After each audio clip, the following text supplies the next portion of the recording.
eu sou a Carla Pavão, um abraço para a comunidade da Pós-TV 247, para a comunidade Paz e Bem, também para todos aqueles que seguem a Fernanda no Filosofia em Movimento, que é o canal dela. No dia de hoje, nós vamos fazer mais um bate-papo sobre mulheres e mitos, e o tema é Iemanjá e a Lua. Então, esperamos que vocês gostem dessa conversa. Então, oi, Carla. Oi, gente. Em algum momento nós iríamos chegar, né, nesses personagens do universo mítico das religiões afro-brasileiras. E também a gente está respondendo ao pedidos de comentários nos outros vídeos. Duas vezes já pediram, insistiram para a gente falar sobre a mitologia deste panteão afro-brasileiro. E eu escolhi para a gente falar hoje sobre Iemanjá, porque a Iemanjá, além de ser muito presente na cultura popular brasileira, ela também possibilita que a gente faça uma conversa com outras deusas de outros vídeos e outras questões que a gente já trouxe aqui, né? Agora, assim, ó, falar desses orixás, dos orixás como mito, né, do candomblé, da umbanda, eu acho tão difícil quanto falar do cristianismo, porque são religiões vivas. Então, né, que envolve práticas reais, cotidianas, hoje ainda. Então, se falar de mitologia grega é fácil, porque a gente está falando, né, de uma religião antiga, com seus deuses e tal. E isso dá uma certa liberdade, porque aí a gente não fere a fé de ninguém, né? Ou não tem que discutir com as crenças específicas de cada fé ou de cada dissidência e tal. Então, eu sempre acho um pouco mais delicado falar sobre os mitos das religiões vivas. Mas eu gosto muito, especialmente, dos orixás e desse panteão do candomblé. Eu acho ele muito, muito rico, muito bonito e muito interessante. Gosto de falar disso, gosto de ler sobre isso, mas sei que para falar disso não sendo religiosa, me coloca num outro lugar. Então, eu queria deixar muito claro, assim, a gente está falando dos mitos gregos, cristãos, judaico-cristãos, e desses, do mesmo lugar que é o lugar de não religiosa, mas de alguém que entra nos mitos para pensar, né? Entende o mito como aquilo que possibilita, que aciona o pensamento, e o pensamento livre, né? Claro que criterioso, porque na filosofia a gente tem critérios, né? Mas assim, a gente não está aqui falando como religioso, a gente está falando como alguém que se aproxima dos mitos para pensar os mitos. O que é mito? Mitos são narrativas destes seres transcendentais, não humanos, que envolvem a criação do universo, que envolve a criação do humano e que envolve a própria criação dos deuses. É isso que se chama, isso que os gregos chamavam de mito. E aí virou uma palavra universal para falar de todas essas narrativas, né? Então, o que a gente escolheu hoje é falar da Iemanjá, que é uma grande mãe também. Eu fiz uma síntese de várias leituras, mas eu queria dizer já antes de começar, para quem pede sempre nos comentários quais são as referências bibliográficas, eu já vou deixar umas referências bibliográficas aqui, tá? E depois eu vou falar dessa síntese geral sem ficar remetendo às referências. Eu queria indicar um livro que se chama Mulher Negra, Mito e Sexualidade, da Helena Lopes. Tá? Mulher Negra, Mito e Sexualidade, Helena Lopes. E eu queria indicar também o canal GL10. É um canal muito interessante, feito por mulheres pretas e tem muita publicação não só sobre as questões políticas, né, do movimento negro, mas também fala desse universo simbólico, mitológico, que é o GL10. Tá? E quando a gente for relacionar Iemanjá com a Lua, eu também usei o Junito Brandão de novo. O Junito Brandão é a grande referência no campo da mitologia grega do Brasil, que ele também viaja por outras mitologias para defender um fundamento assim de ideias gerais sobre aqueles símbolos mitológicos. Então, vamos lá. A Iemanjá, a palavra Iemanjá, o nome Iemanjá, significa mãe dos filhos que são peixes. Então, a Iemanjá é uma rainha das águas e ela tá e o nome dela quer dizer isso. Como todos os mitos, tem várias versões da mesma história. Essas histórias se modificam, porque o mito é vivo. Então, dependendo de quem conta, de que povo conta, enfim, né, a história se modifica em alguns aspectos. Eu vou escolher um deles, assim como eu fiz quando eu falei da Ártemis também, tem muitas histórias sobre a Ártemis, nem sempre a história é igualzinha, ela se perpetua ao longo do tempo, né? Ela se modifica. Uma das histórias que se tem é que Olorum, ou Olokun, queria construir, né, ia construir o universo, e para fazer isso, ele lançou mão de Iemanjá e de Oxalá, que juntos construíram o mundo, quer dizer, o princípio uma mulher e um homem, o princípio masculino e o princípio feminino, né? Aí depois tem as histórias da vida de Iemanjá, né? Ela teve 2 casamentos. O primeiro casamento foi com Orumilá, que era o senhor das adivinhações, e o segundo casamento foi com Olofim, que é o rei do Ifé. E ela teve vários filhos, 10 filhos com deste segundo casamento, entre eles o Oxumaré, que a gente falou no outro vídeo, o andrógeno, e o Xangô. Tá. Só que aí ela teve uma. Aí ela foge desse segundo casamento. Ela não fica casada com ele. E tem muitas versões. Tem mais de uma versão dessa fuga. Tá. Só que ela fugiu para o oeste. E esse Olofim, ele, que é o segundo marido, ele mandou os exércitos dele atrás dela. E ela ficou muito assustada na medida em que o exército acuava ela, e ela lembrou que o pai dela tinha dado para ela uma garrafa com uma poção dentro e falou assim: olha, em último caso, em caso em que você se sinta em perigo, qualquer coisa assim, você quebra essa garrafa que você será, né, que vai ter uma solução para o seu problema. E aí então ela, acuada pelos exércitos desse segundo marido, ela quebrou a garrafa e aí formou-se um rio gigantesco que levou ela de volta para o oceano, que é o reino do pai dela, que o pai dela é um senhor dos oceanos. Então ela retorna para o oceano na proteção do pai dela. Algumas características dessa deusa, então, da Iemanjá. Primeiro, ela é uma deusa muito grandiosa porque ela é mãe dos orixás, né? Então ela é associada a essa grande mãe universal, né? Ela é a grande mãe, porque dela, inclusive, surgiram a maioria dos orixás. Isso dentro do sincretismo do candomblé brasileiro. Ela era muito linda. A Iemanjá é muito linda. Muito linda. Não sei dizer outra coisa. Mas não era uma beleza assim glamurosa. Ela é a própria beleza. Então ela também é associada a Afrodite, de ser uma deusa, uma grande deusa mãe, muito linda e de um amor que não tem a ver exatamente com o amor de homem e mulher, mas com o amor pela criação. Ela é uma deusa da criação. Dela as coisas nascem, do corpo dela, né?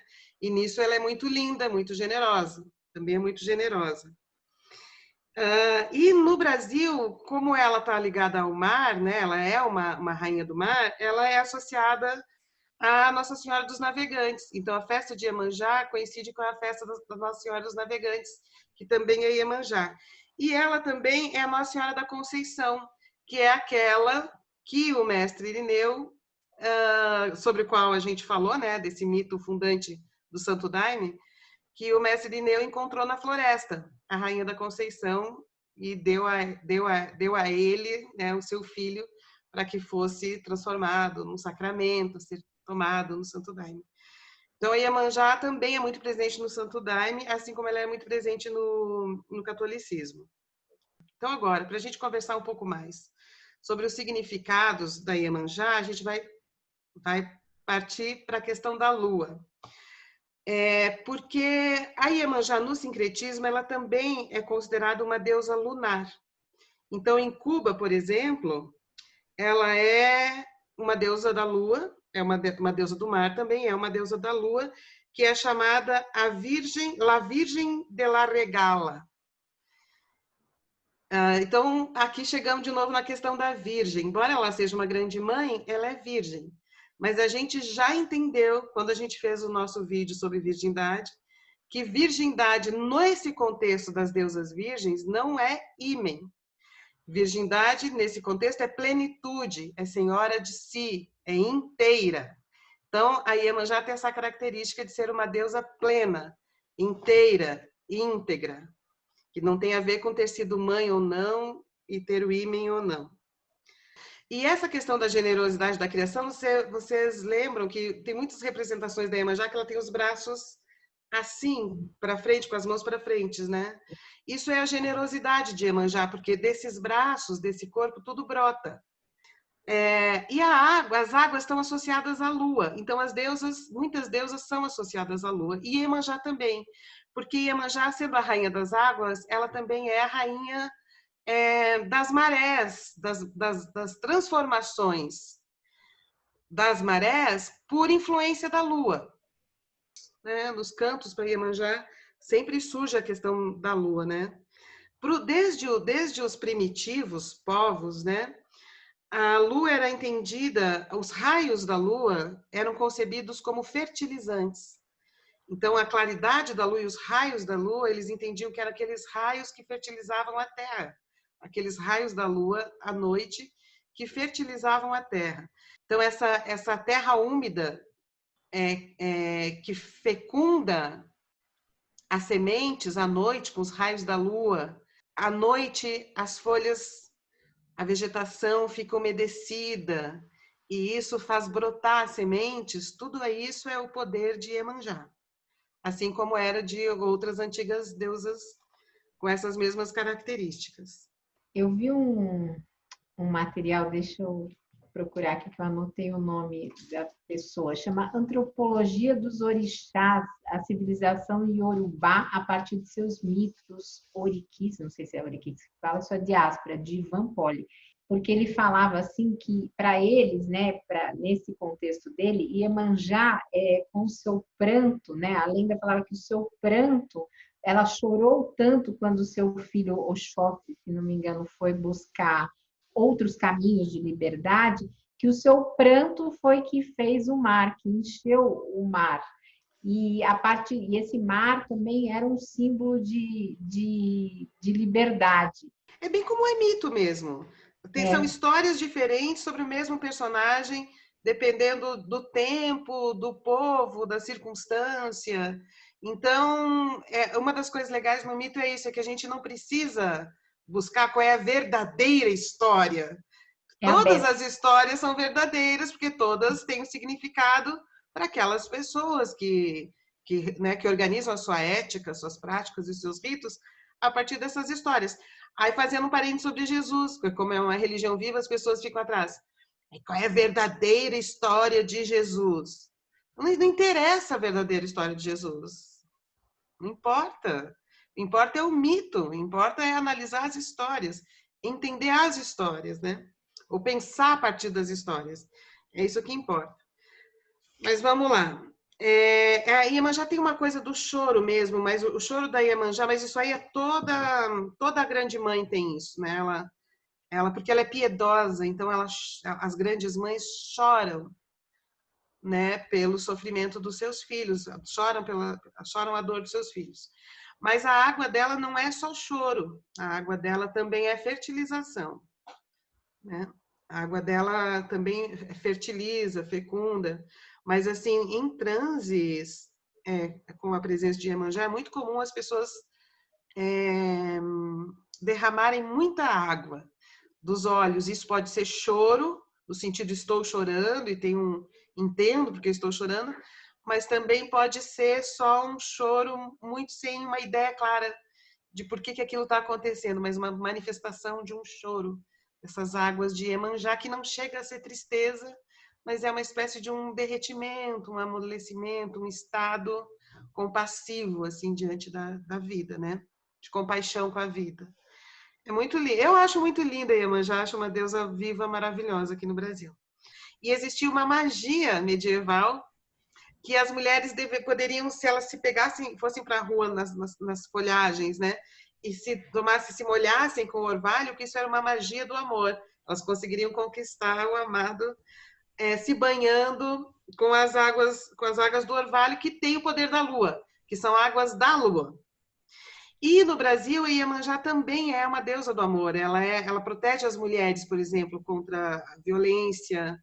É possível pedir para a Iemanjá proteção contra a violência masculina. Então, ela é uma deusa do amor, protetora das mulheres nesse aspecto. O que significava para os povos primitivos nessa relação com a lua, de rompimento do ímen? Quando o ímen era rompido, isso tornava a mulher mais conectada com a lua, porque era o rompimento do ímen que possibilitava que os raios da lua entrassem no corpo da mulher para fecundar. Então existe, aí a gente vai entrar agora num outro aspecto que é muito legal. Então existe um aspecto da lua como fertilizadora das mulheres, da lua como associada a estas deusas das águas, que são associadas, que são também deusas da lua. Se a lua também fertiliza a mulher, ela tem um aspecto homem, vamos dizer assim. Isso aconteceu em vários povos, essa ideia de um homem-lua. Não é que a lua é homem, mas existe um aspecto de homem-lua na lua, né? É porque tem esse poder de fecundar o corpo das mulheres. E sabe aqueles cornos que tem algumas figuras antigas com os deuses, os reis com os cornos? Aqueles cornos são uma representação da lua. Os cornos do touro, os cornos da vaca, aquilo são representações da lua.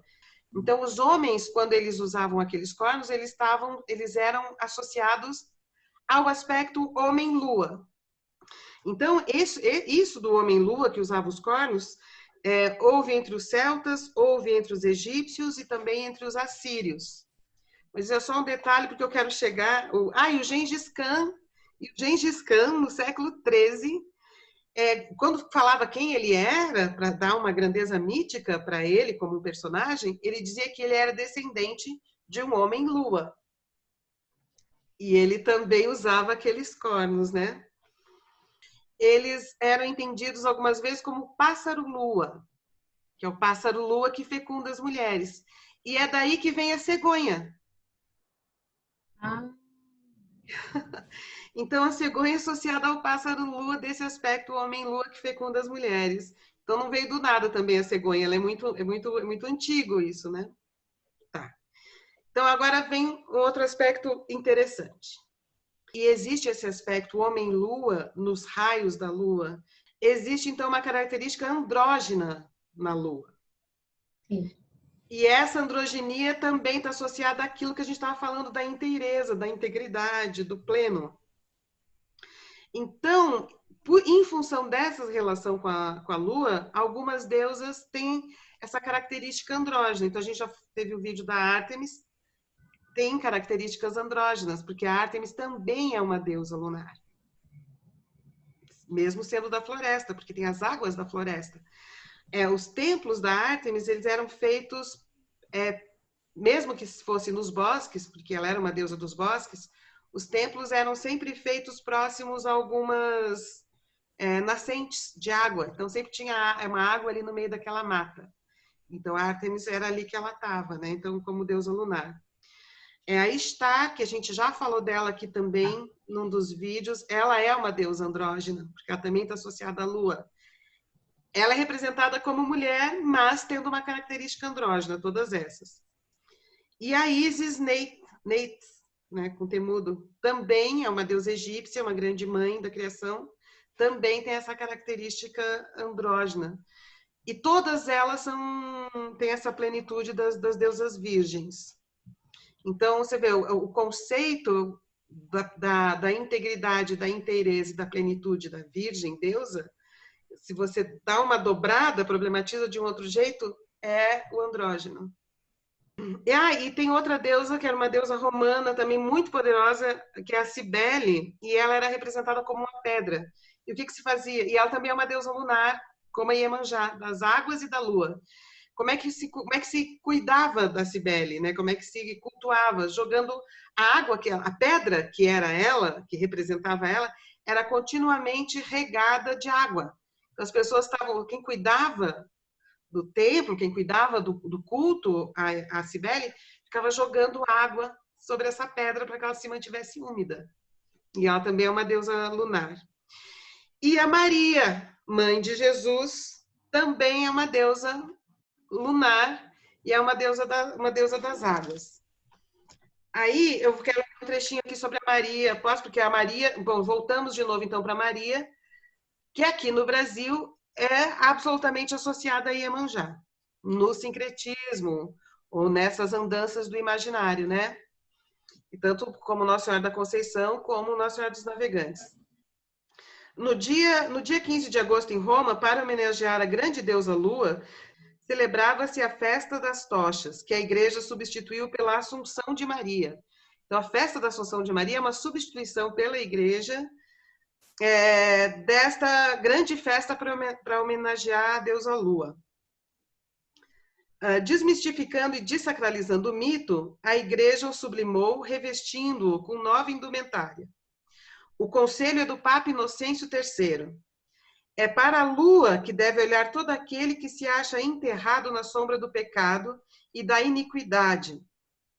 Tendo perdido a graça divina, o dia desaparece. Não há mais sol. Que se dirija a Maria, sob sua influência, milhares encontram diariamente seu caminho para Deus. Aí o autor comenta, né, o Junito Brandão, a simbologia é perfeita. Cristo é o sol, Maria a lua. É comum, aliás, ver-se a estátua da Mãe de Deus sob uma crescente lunar. Então, a Maria também é uma deusa das águas, é uma deusa da lua, e ela está associada a essas deusas todas da lua e da água, como Iemanjá, nossa grande orixá brasileira maravilhosa. No universo do candomblé, a Iemanjá tem uma característica, às vezes, de vingativa.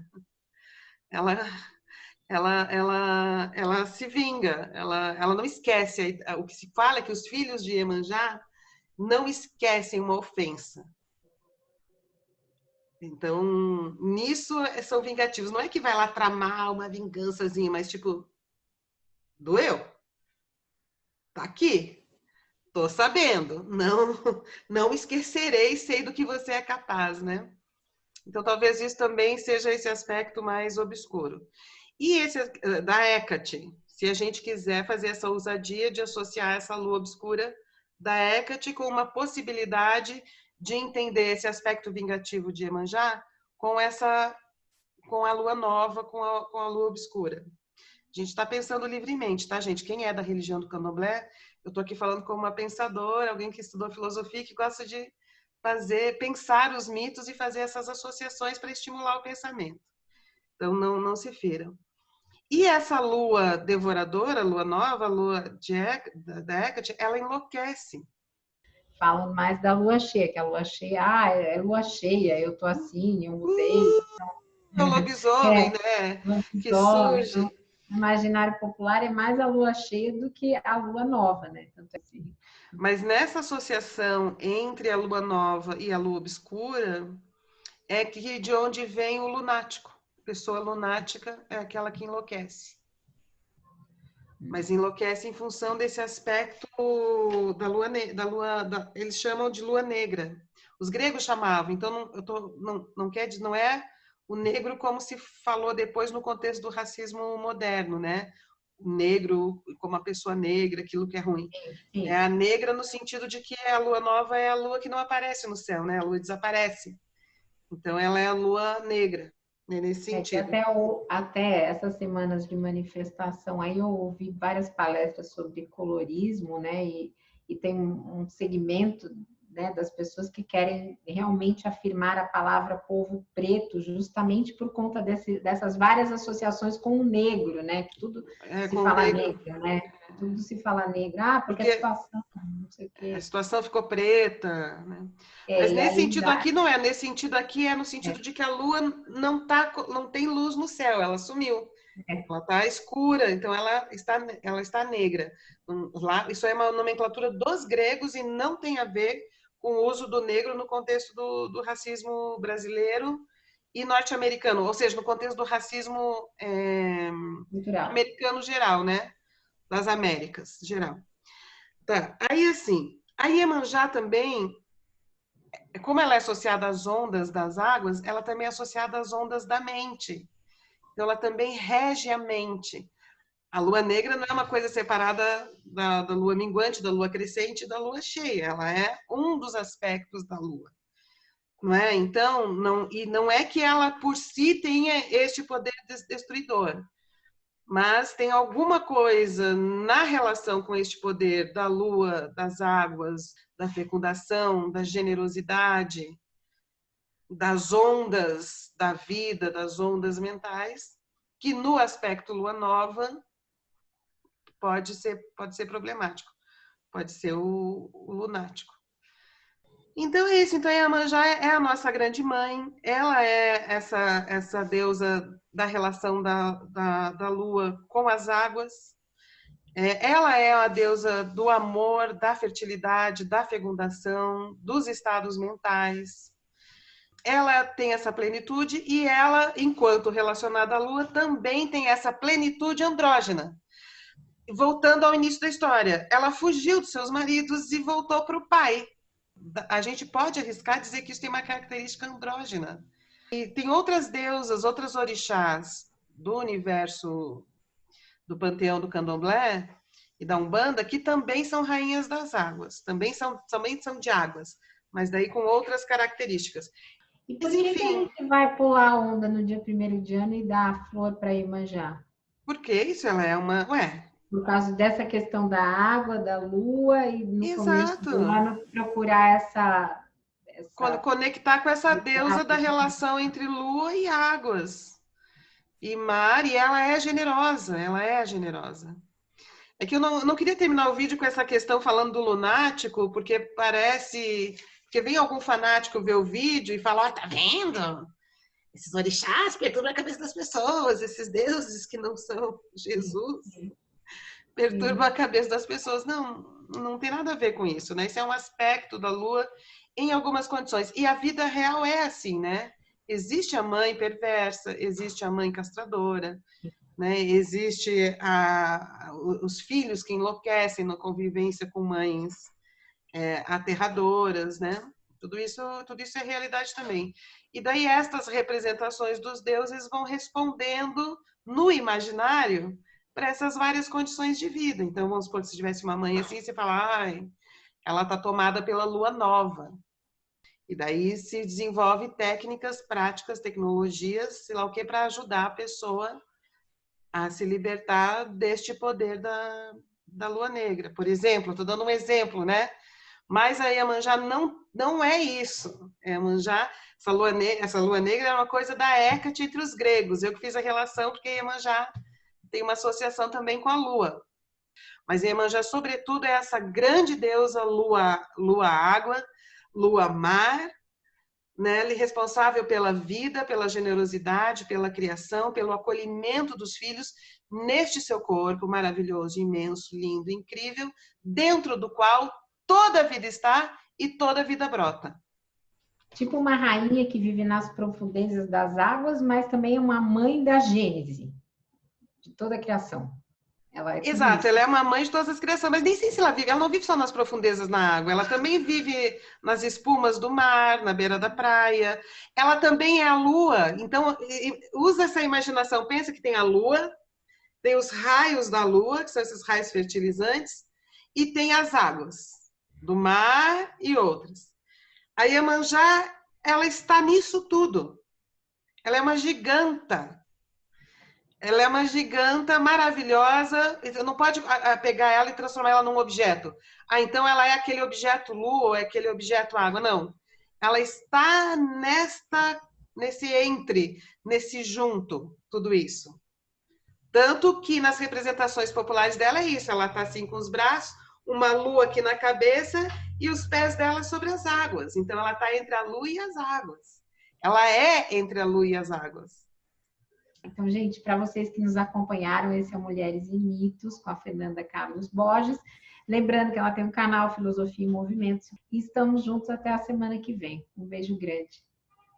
Eu quero lembrar uma coisa, o Oswald de Andrade, ele diz assim, né, que a gente fica vendo os deuses gregos, Afrodite, enfim, Zeus, pá, tal deles assim, mas nós brasileiros nós não vemos como esses deuses maravilhosos vieram para o Brasil e estão vivos no Brasil quando eles vieram com os povos africanos. Esses mesmos deuses fundamentais antigos que viveram esse trânsito entre África e Grécia. Então, ele faz esse chamado, né, para que a gente olhe esses nossos deuses vivos, ligados a este panteão, com o mesmo apreço com que a gente vê os deuses gregos antigos, que supostamente estão mortos, mas que de repente estão vivos e renascidos neste panteão afro-brasileiro. Do seu jeito, com suas características próprias, mas vivos, se transformando. Legal. Tá bom, gente. Então, um beijo grande, Mulheres e Mitos. Semana que vem, no canal Paz e Bem, é sexta-feira, às 5 horas. Estejam conosco. E obrigada. E curtam e compartilhem o vídeo aí para o nosso trabalho ter mais visibilidade. Um beijo grande. Um beijo grande a todos. Até a semana que vem.